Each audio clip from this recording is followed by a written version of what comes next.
สวัสดีครับผมชื่ออาจารย์ Chris. My name is Ajahn Chris, and today I am going to talk about what I believe to be the best Thai dictionary out there. This is not an actual book, but it is an app for the iPhone. I believe it might be on the Android as well, and it's also a website as well. And I'm going to do a little demo of this dictionary and explain why I believe it's the best dictionary out there and how it can help you to better understand Thai and to learn more vocabulary in Thai. So let's take a look at our phone, my phone here.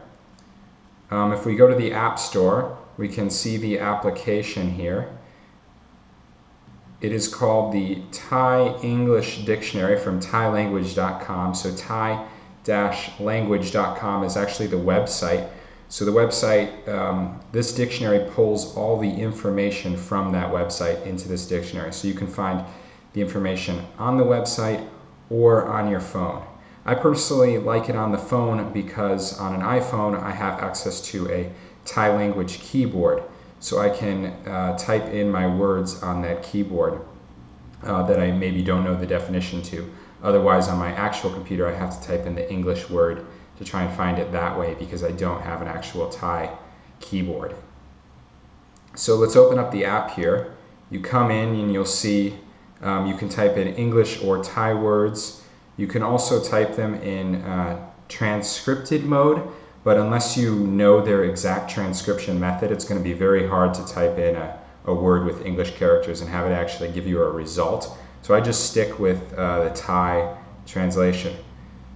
Or the Thai text. So let's do a word here. We'll do athlete. So if we want to know athlete, we type it in and then we can click on it and we'll see it's a nak gila. So if you remember in my previous lesson, I talked about nak and gila. So we see here we have kon, which is the classifier. That helps us a lot.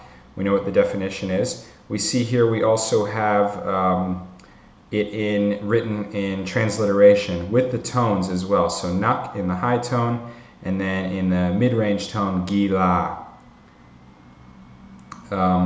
If we go down a little bit,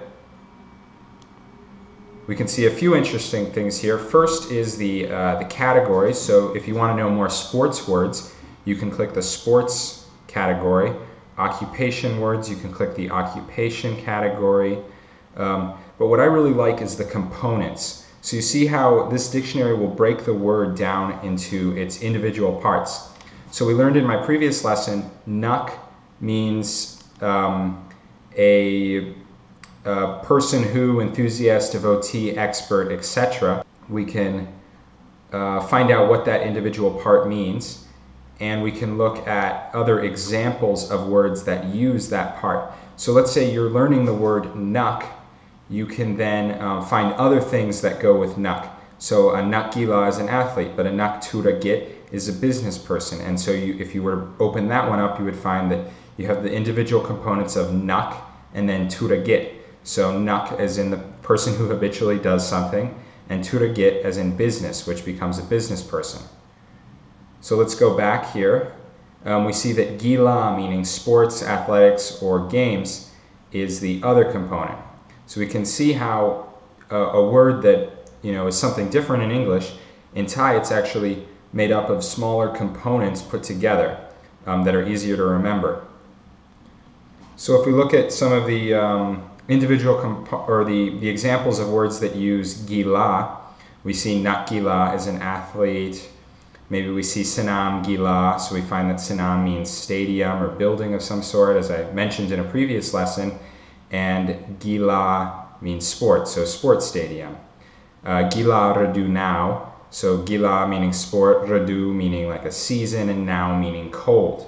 So if you open that one up, so you can see that if you're learning a word, you can find other words that are similar to that. So it really helps you increase the amount of vocabulary you're learning at a time. Because when you learn a new word, you can find with this dictionary a lot of other words that are similar to that word, and then you can learn those as well. So you can really increase your vocabulary. So if you just want to learn the word sport, well, you can find a ton of other words that are similar to that and really increase your vocabulary. There's also another feature I like here. It's the categories feature. There are several different categories. The categories aren't the best, as in they don't have everything that would logically fit into that category, but they do have some interesting things, like say you want to just spend some time and learn some fruits and vegetables. You can just go in and find the fruits and vegetables category and just sit down and learn those ones. You can also find categories of the different dialects. So see, we have Pasa Isan, so the Isan dialect, or Pasa Paktai. So I mentioned these in my other videos, but these are the different dialects here. They're not going to have every word that they would in that dialect in this dictionary, but you can find a lot of those. So all in all, I think it's a really great dictionary because of the way it breaks down the words. So you have a word in it's a larger word, but then it breaks it down into its smaller components. So you can take big words and make a lot of sense of them. And once you learn those smaller components, you can then actually build your vocabulary using those smaller components. If you put them in a different order, or you take one part and use it with another word and you add those two together, next thing you have a different word.